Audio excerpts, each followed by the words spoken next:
She met the version of me that was still holding everything together. That matters, because if she had met me 6 months later or 6 months earlier, this story wouldn't exist. We met on a weekday. No romance in the setup. A shared elevator, a comment about the weather, the kind of interaction you forget by the time you reach your floor. Except I didn't. Her name was Claire. She had a calm about her that didn't try to impress anyone. No rushing, no filling silence. That stood out to me more than her smile. At that point in my life, I was functioning well, on paper, good job, stable routine, friends who thought I was doing great. I wasn't unhappy. I was just contained. We ran into each other again a week later. Same elevator, same time. She remembered my name. I pretended I wasn't surprised. "You live alone?" she asked casually. "Yes," I said. That answer came too easily. Coffee happened naturally, not a date. Just two people continuing a conversation that hadn't finished. She talked about her work without trying to sell it as a passion. I liked that. She asked questions without interrogating. I liked that too. There was no spark. Not immediately. And that made me trust it more. We started seeing each other once or twice a week. Unscheduled, unforced. The kind of connection that feels optional, which is dangerous for men like me. I didn't tell her much about my past, not because I was hiding something specific, but because I'd learned to summarize pain into neat sentences that didn't invite follow-up. She didn't push. That should have been my first warning. One night, sitting across from me at dinner, she said, "You seem very assembled." I smiled. "Is that a compliment?" "I think so," she said, "but it also sounds tiring." That landed deeper than I expected. I realized then that she wasn't seeing who I was. She was seeing who I'd learned to be, and I let her. We grew closer quietly.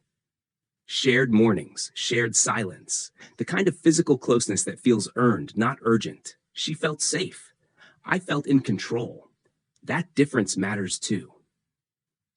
There were moments I almost said more, almost told her about the relationship before her. The one where I stayed too long, the one where I lost myself trying to be needed. But I stopped. Men like me don't volunteer vulnerabilities. We ration them. She noticed when I pulled back. Not dramatically, just a half step, a delayed response, a canceled plan. She didn't accuse, she adjusted. That was worse. "You don't have to perform," she said once, lying next to me. "I like you when you're quiet too." I didn't respond, because I didn't know which version she was talking about. Months passed, and something inside me started tightening. Not because of her, because of what staying meant. She talked about the future in small, reasonable ways, not demands, just possibilities. Trips, shared space, time, normal things, dangerous things. I told myself I was being careful, responsible, that I wasn't ready to promise anything. But the truth was simpler. I was afraid she'd eventually meet the version of me I worked so hard to outgrow, the one who didn't always know how to stay present. One evening after a long day, she asked, "Are you still choosing this?" It wasn't dramatic. It wasn't emotional. It was honest. I answered too quickly. Yes. That was my mistake, because choosing someone isn't a word, it's a behavior, and mine was already changing. The distance didn't start suddenly. It crept in, like a habit, like a reflex I'd trained myself into years ago. I didn't know it then, but the version of me she met was already preparing to. It didn't announce itself. It just started taking up space. At first, it looked reasonable. I worked late more often. She understood. I canceled plans when I felt drained. She adjusted. I stopped initiating conversations about anything beyond the present moment. She noticed. "You've been quieter," she said one night. "I'm just tired," I replied. That wasn't a lie. It just wasn't the whole truth. The truth was, I felt something slipping. Not her, my sense of control. The closer we got, the harder it became to maintain the version of myself she'd met. That assembled man. The one with answers. The one who didn't hesitate. She started asking different questions. Not accusatory. Curious. "Do you ever worry about losing yourself in relationships? Do you think people change or just reveal more of who they are? I answered carefully. Men like me learn how to do that. I began choosing solitude more often. Not because I didn't want her, because being alone required less effort, less translation. She tried to meet me where I was. That's what made it harder. She didn't demand closeness, she offered it. One evening, she showed up at my place unexpectedly. Not uninvited, just unplanned. She brought food, she smiled, she looked comfortable. That should have felt good. It didn't. I felt crowded, not physically, emotionally. You okay? She asked, sensing the shift. Yeah, I said, too quickly. We ate in near silence, not awkward, but heavy. She studied me the way people do when they're deciding whether to say something that might change things. I feel like I'm walking beside you, she said finally, but not with you. That was the first crack. I wanted to deny it, to reassure her. But reassurance would have been another performance, and I was tired of performing. So I said nothing, and silence answered for me. After that night, something changed in her too. She became less available, not distant, balanced. She stopped waiting for my rhythm. She found her own again. I told myself that was good, healthy, but it unsettled me.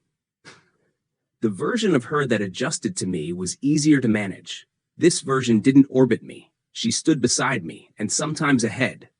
Weeks passed. We still saw each other, but the energy shifted, the weight moved. One afternoon, she asked, "Do you know where this is going?" I paused. Too long. She nodded before I answered. "That's okay," she said. "I think I'm starting to understand." That scared me, because understanding usually precedes choice. I finally tried to explain, not fully, but enough to sound sincere. "I move slowly," I said. "I need time." She looked at me carefully. "I don't need fast," she replied. "I need present." That stayed with me. The next few days I tried, really tried. More eye contact, more questions, more intention, but effort without clarity feels fragile, temporary. One night, she stayed over. We lay in the dark, quiet, connected in the way people are when they sense an ending before it's spoken. She whispered, "Did you ever think you might be afraid of being chosen?" I didn't answer, because the answer was yes, and also worse. I wasn't afraid of being chosen. I was afraid of being known and still expected to stay. She fell asleep before me. I stayed awake, staring at the ceiling, realizing something I wasn't ready to admit. The distance wasn't happening to us. I was creating it, carefully, deliberately, without ever saying goodbye. And somewhere inside me, I knew. If I didn't stop soon, suddenly, she would be the one to leave. That's important. There was no final argument, no raised voices, no dramatic confession, just a slow realization that settled between us and stayed. The last week together felt strangely calm. We moved carefully, like people walking across thin ice without saying the word ice out loud. She stopped asking questions.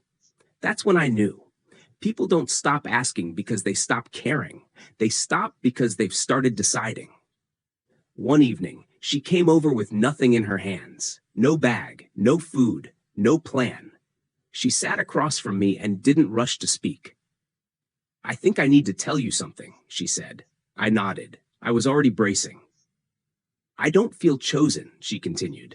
"And I don't think you're doing that on purpose." She paused. "That almost makes it harder."